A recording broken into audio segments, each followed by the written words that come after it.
Hello, I hope you're doing well. I want to talk about all the books that I read over the month of June. I read quite a lot, some of them really great books, some of them were just fine. I'm going to discuss all of my thoughts and feelings about them, but also I got to do a very exciting book event. I got to interview Zadie Smith. This is such an incredible thrill for me and means a lot to me personally because when I first moved here to the UK in 2000, yes, I'm aware this makes me sound like a bit of a dinosaur, but I first moved here in 2000, and in that year, the book that everyone was discussing was White Teeth. It's now considered by many to be a modern classic. It's been so influential, and it's just such a wonderful story. So I loved reading this when I first came here to England. Now, I got to interview Zadie Smith before, actually, 7 years ago. I interviewed her about her novel Swing Time. This was her previous novel before her most recent one, and we had a wonderful talk and discussion about it. She wrote this really sweet, lovely message for me. This book evokes a lot of memories. It's a very nostalgic type book that's sort of about growing up in the 80s, and it's a really interesting story of friendship. And so yeah, I really enjoyed reading this and talking to her about this. But then the publishers just got in touch with me recently and asked me if I would interview her about her new novel, The Fraud. It's her very first historical novel. This is being published in the UK on September 7th.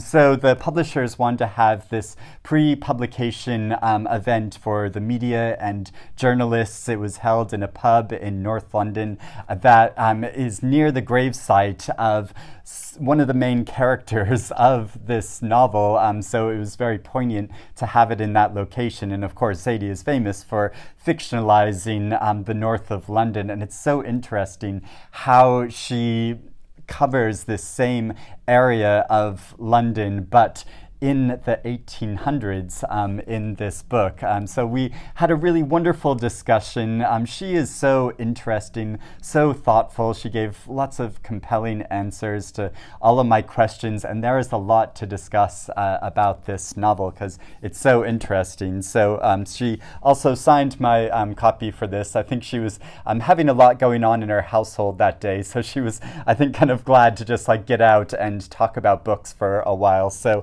yeah, that was just all really lovely. Sorry, the weather is very changeable here. If my face goes very light and dark because clouds keep coming through the sky and then they drift away and then the sun bursts through. And so I'm aware that I'm very, very bright at some points. So what is this novel about? So yes, it is set in the 1800s and in England and in London, but also in Jamaica for some parts, and it is about two main things. So there's a historical novelist called William Harrison Ainsworth, who was a real-life historical novelist. He was fairly well known at some points in the 1800s. Some of his books outsold Dickens at the time, and but now he's really not well known at all. And then I was kind of curious. I was like, oh, should I read some of his historical novels? And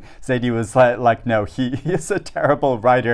She thought, even though he wrote quite a few books, only one of his books she thinks is kind of passibly readable, but the rest she just thinks weren't very good. But she was so intrigued to write about him because he was an author who dedicated himself to writing fiction so strongly, but was really bad at it. And he was quite a nice person. He was receptive to criticism of his books, and he was a friend of Dickens. And so as we follow him in this novel, we see his interactions with Dickens, and it's so funny how Dickens drops into the story every now and then and makes some bad jokes. And the way she handles his character and portrays him, she's quite critical, looking at his life, which is really interesting because I feel like a lot of people have this very sentimental idea about Dickens as an author and a historical person. So the perspective she gives to him as an actual person and his interaction with other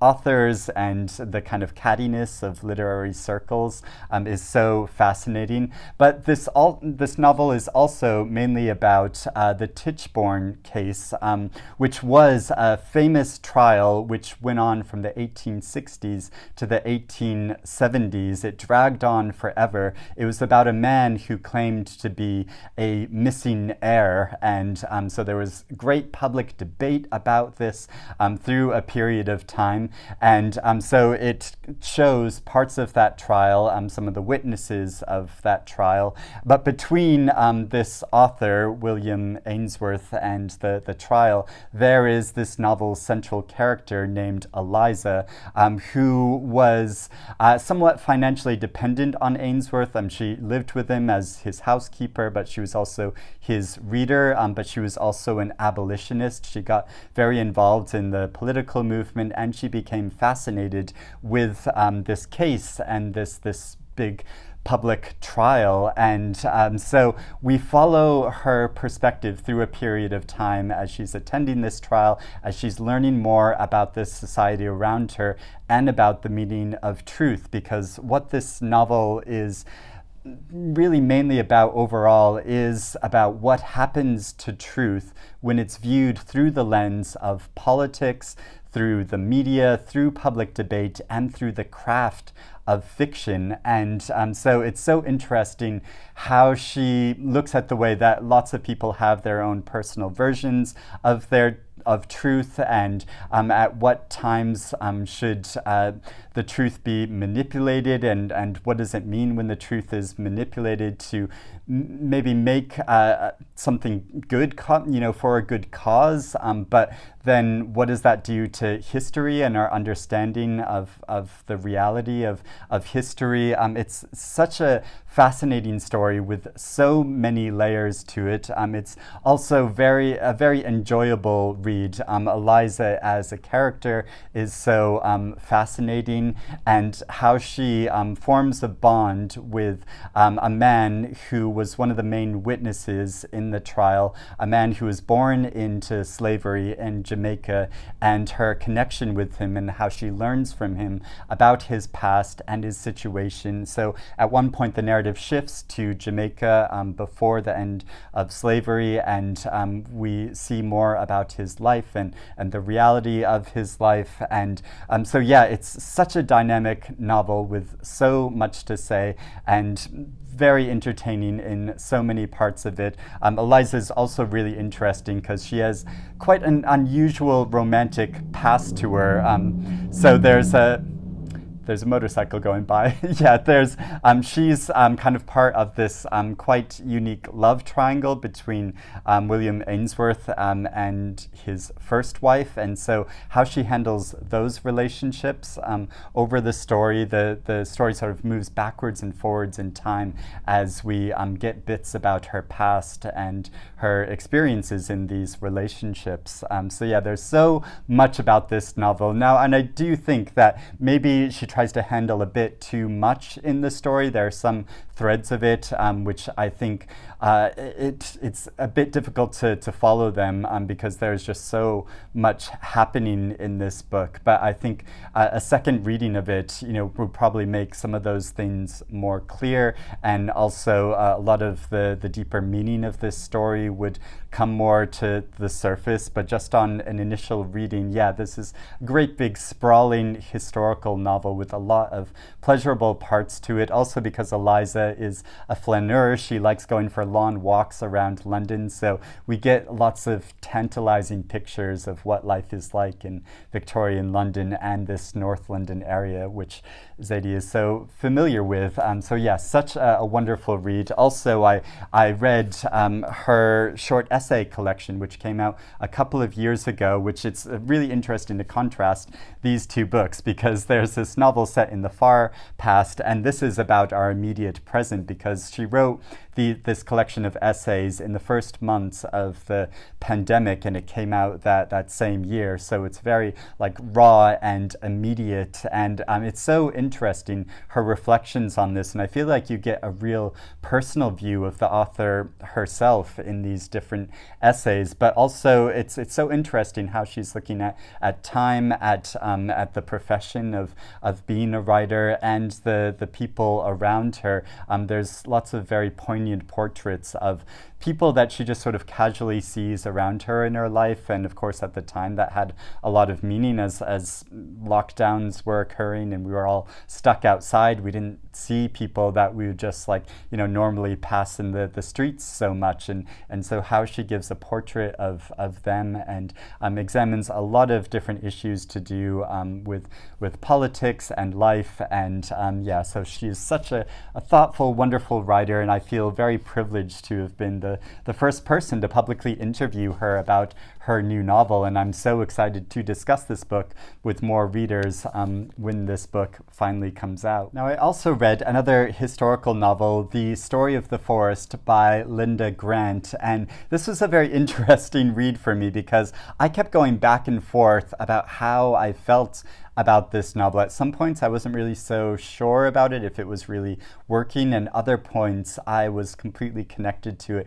really gripped and entertained by it. So it's a story of a girl named Mina that's born in Latvia, and we first see her when she's an adolescent in Riga, and she goes mushroom picking in the forest, and there she encounters a group of men that are aspiring Bolsheviks, and she starts having discussions with them, and this is framed almost like a fairy tale. A sort of like girl walks into the woods, and at first I thought this was like a bit cheesily done, but as the story goes on and we follow her and the story of her family throughout their lives through multiple generations, it takes on a lot more poignancy, because I think what this novel is really about, how we as families, each family has their own kind of personal mythology to them, of stories that are passed down, of objects that are passed down, and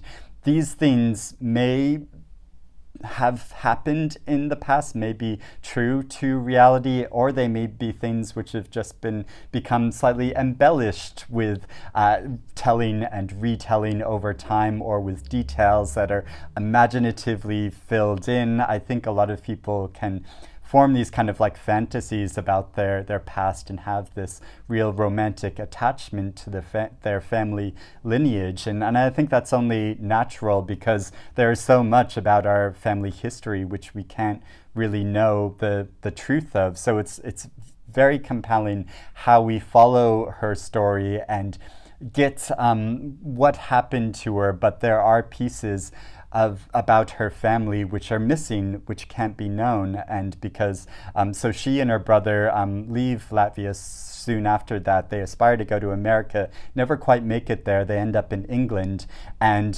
form a life there and establish families there, and we follow them through the wars and through times of economic hardship and economic prosperity.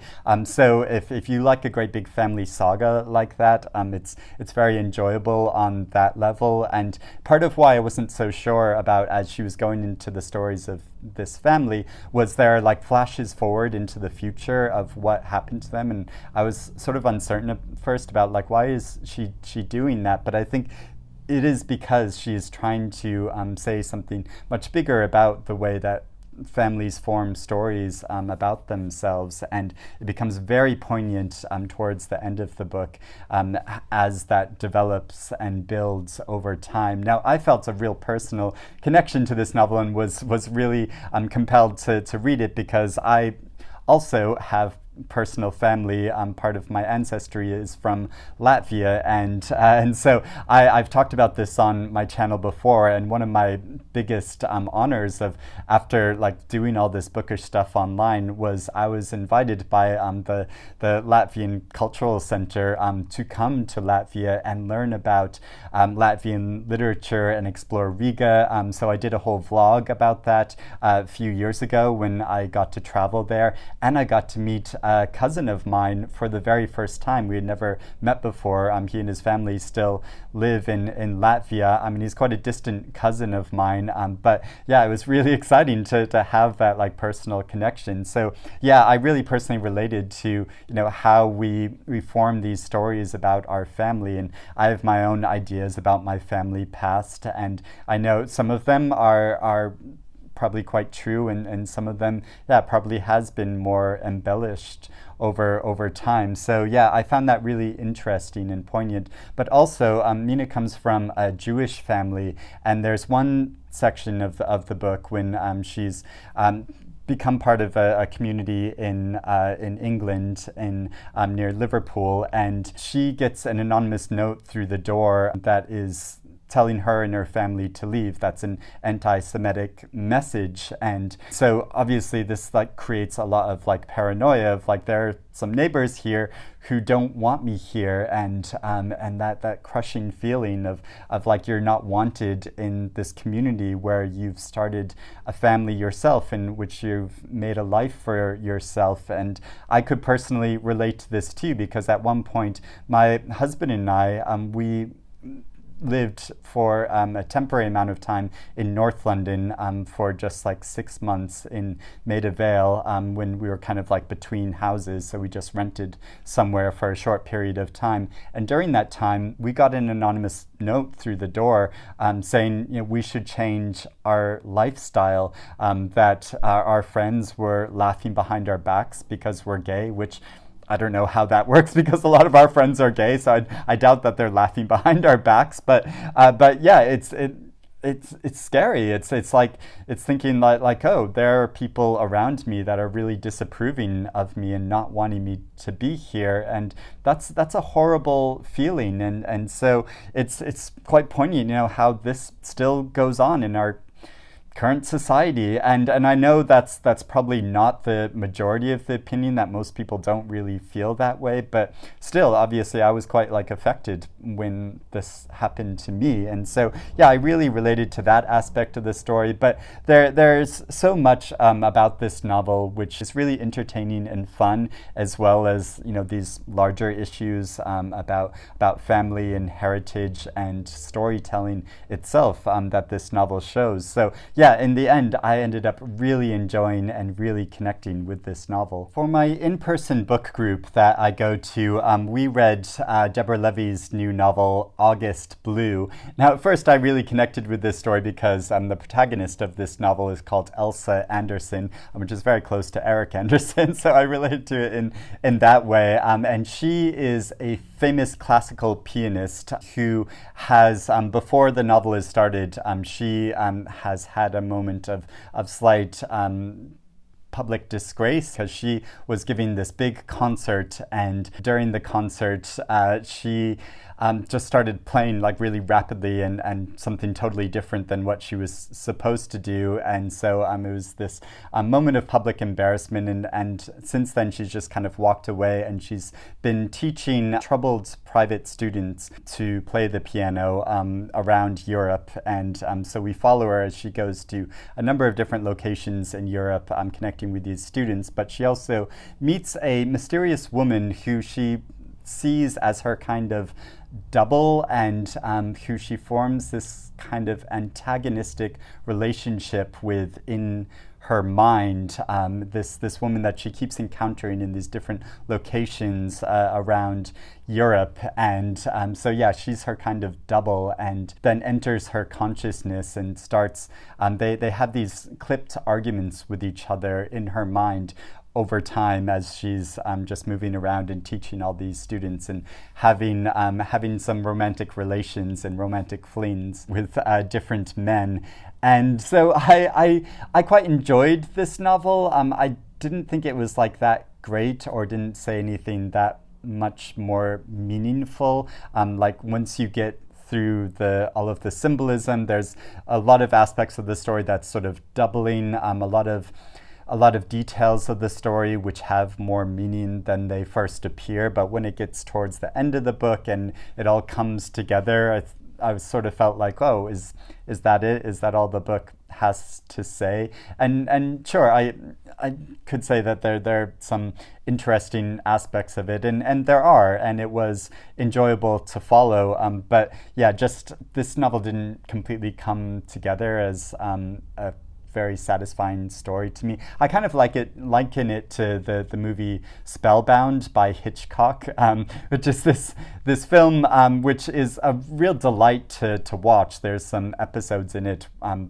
that were designed by Salvador Dali. There's a lot of symbolism in it, a lot of psychological aspects of it. But at the end of the story, and once you understand the meaning of all these details that are shown to you, you're kind of like, oh, well, that's a very neat and psychological ending to a character that's been going through all of this strife, and I kind of felt that with this novel too. But I did really enjoy following Elsa's story, because she's kind of like your wacky old aunt, and you just she enjoys a chic cocktail and her scented hand lotions, and has lots of casual sex as she's sort of swanning around Europe, and so she's very fun in that way.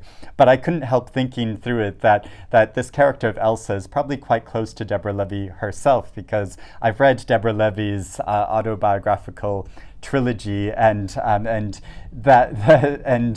her sort of demeanor and sensibility is so close to the character in this novel that I just couldn't help thinking of this character as being like Deborah Levy herself. And that's not so much a problem. And there are some details in this book too that are very close to her memoirs and that have kind of happened to her. Like if you read her novel Real Estate, there's a section in this where she can never quite remember the code to her apartment in Paris that she's staying in. And Elsa in this book, when she goes to stay in an apartment in Paris, she can't remember the numbers of the code to get into her apartment. And so, and that's not a problem per se of using the same details from your own personal life and that you've written about before, but at the same time it didn't make this novel as inventive as I thought maybe a fictional story should be. But yeah, overall I did just enjoy the experience and the ride of it all. I also read a graphic novel called Men I Trust by Tommi Parrish. I don't read all that much graphic fiction, but I thought this story sounded really interesting. It's about two women, one named Eliza, yes, another character named Eliza, like in Zadie Smith's new novel, and the other woman is named Sasha, and they form a connection with each other over time. So Eliza is a single mother who's really struggling with her ex, and her young son is acting out on her. She's a poet, so she reads her poetry aloud in these nights in cafes to a mostly empty audience, but also has to work because the father of her child isn't giving child support. So she's also a recovering alcoholic. So when we first meet her, she's going to an Alcoholics Anonymous meeting. And so she has a lot going on in her life. And Sasha also has quite a lot going on in her life. She's an occasional sex worker. She's begun living with her parents again because of financial restraints. She has a lot of difficult relationships, and she has a tendency to steal her mother's prescription drugs to take for herself. So these two meet, they form this bond with each other and a friendship, but it's a quite difficult friendship, and so we follow the course of it over a period of time, and it's really poignant how she shows their story, the real difficulty of making real connections with other people in the modern world, and how she handles that through their stories is very moving, and overall it's really well done. And a lot of the drawings of this, the figures are portrayed as quite big bulky figures with small heads to them, and so it's a really impactful visual style that over time I grew to really like it. Although I did have some issues with it over time because some of the text, if you can see, is like quite difficult to read. They keep the text black even when the picture itself is quite dark. So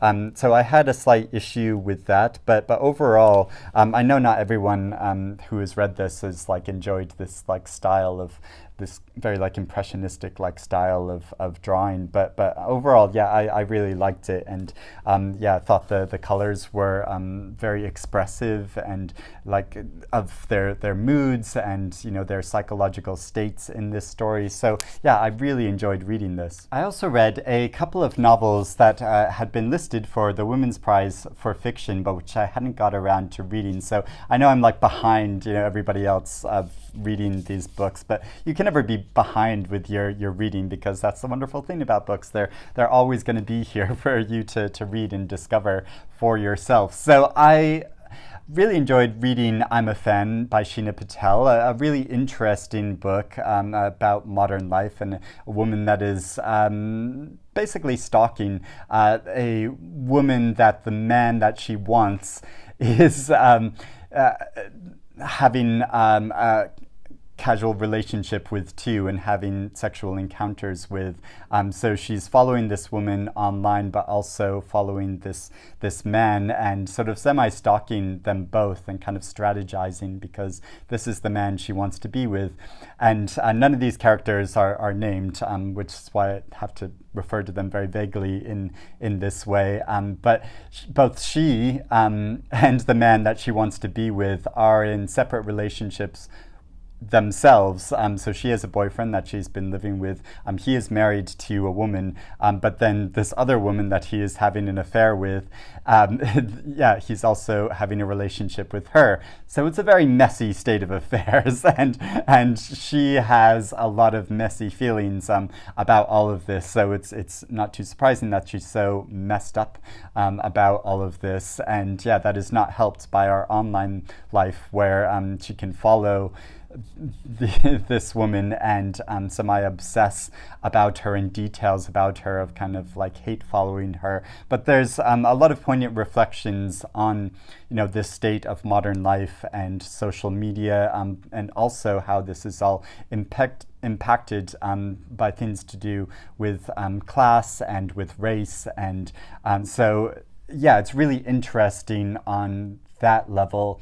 What I didn't enjoy so much about this novel was that it has quite like a negative outlook, and you could say that like she's just being real and realistic, but it's so like negative, and it's not that these characters are unlikable. That's not the issue that I had about them, because I don't mind reading about likable characters, but it's that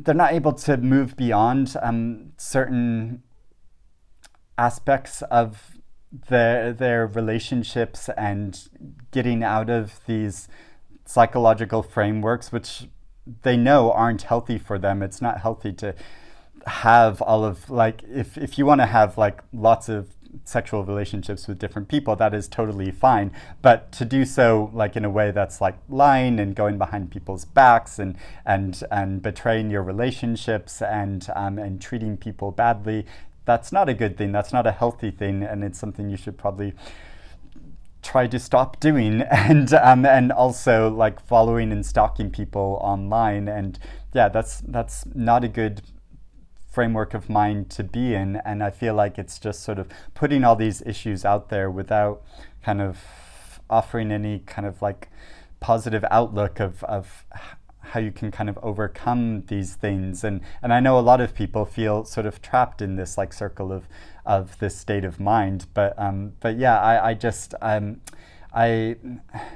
wasn't able to really get as much out of this book as I wanted to, because I felt like it was just pointing out all these things without offering any solutions or offering any point of view sort of outside of this kind of mentality. So yeah, that is my messy thoughts about this, like this messy story. And I mean, like, it's very like well written. It's very punchy and impactful. But the actual plot of all these characters' lives, are very messy. That is what I'm trying to say. And I also read Children of Paradise by Camilla Grudova, which was a really interesting book, and I was very entertained by it overall, and I thought it was very unique. That it makes the cinema a cinema that's kind of old and broken down. It makes it the protagonist of this story, even though there's a main character. She has just arrived in the city. She gets a job at this cinema, checking tickets and as an usher and as someone that's cleaning up the cinema after the patrons leave. But really the cinema is the main character of the story. It's a very old cinema that has seen a lot in its time, so it feels almost like semi-haunted at some points. There's some parts of this story where it gets slightly surreal, that she sees there's this almost like secret cinema space to it, and these like odd figures that just appear. But also it's about how she gets so stuck into this culture, this like real film geek culture of people that work in this cinema. At first, she's kind of like outside of their group, and but over time she forms a connection with them.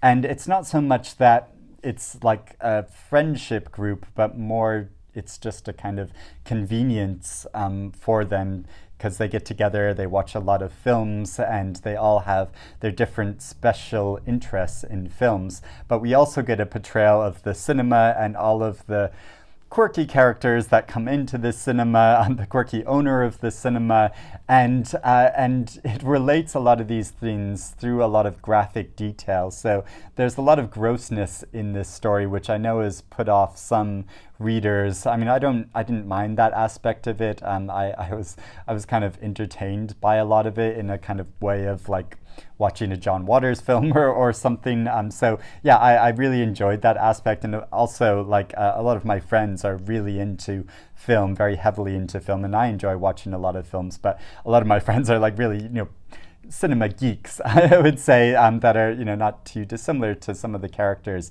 in this story. So I really related to it in that level and really enjoyed it on that level. But overall, like, towards the end of this book, I started enjoying it less, and it kind of made sense where the story went, but it started to feel too scattered and kind of all over the place for me towards the end to really come together as a satisfying story. And I understand why she did it that way, but yeah, it meant that I didn't totally love this book, but I did really enjoy reading it. So I would agree that, neither of these books probably should have been on the Women's Prize for Fiction shortlist, but I was really glad to have read both of them, and also, especially glad to read I'm a Fan, because it's been listed for so many book awards, not just the Women's Prize for Fiction. Also, just briefly, because I've already talked about these books before, but I also read last month Biography of X by Catherine Lacey, which I completely loved. The story of a woman that is writing about her recently deceased wife, who was an artist that just went by the name of X, and following how she tries to learn the truth about her wife's past, because her wife was this kind of like shapeshifter that went by many different names. She had almost like many different identities, which was part of her performance, but was also part strategic because of her history and where she came from. This novel presents such an interesting alternative history of America when America was even more divided than it is presently in real life, and how she builds that story over a period of time as the protagonist is doing all this research and interviewing all these figures from her wife's past. You get this gradual picture of what America is like and what has happened to it, but also all these stories about her wife and her artistic process and her artistic projects, and how her life intersected with so many real-life cultural figures from history like Susan Sontag and Andy Warhol, but also present figures like the author Max Porter, and how they enter into the story is so creative and fun in a way that I just really enjoyed. But also this novel says something so meaningful about our personal relationships with each other. How much can we really know about the people in our lives, and what do they keep hidden from us, and what we can really know about them. So I found that very poignant and meaningful, but also what this says about the creation of art, the drive to create art and express ourselves creatively. It's so well done, and so creative in itself, how the narrative is interspersed with these images throughout the book, and how these images add to the story as well. I just really enjoy how she put all this together. I think it's such an accomplishment what she's done here. And I also read In Memoriam by Winn, a novel which just took my heart. I made a whole video about this, but yeah, what a wonderful story. I know so many people have been reading and loving this book. Another novel that's very uniquely told in like the form of it, of how she integrates all these newspaper articles and letters into the story, and how that really adds to the story of over time. It develops such a deep and impactful meaning to show the reality and the consequences of war, of the aftermath of when these young boys were dying in such great numbers during World War I, but also she shows the reality of war and the horrors of the battlefield, and what these men witnessed, and how so many were traumatized by this,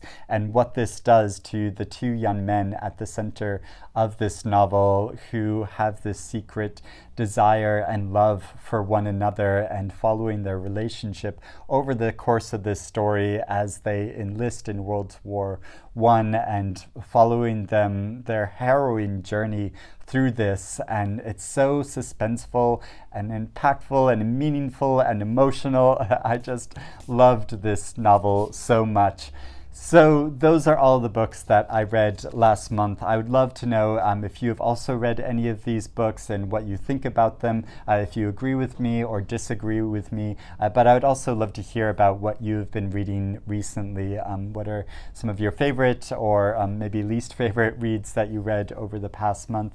But I hope you're doing well and reading good things, and I will speak to you again soon. Bye-bye.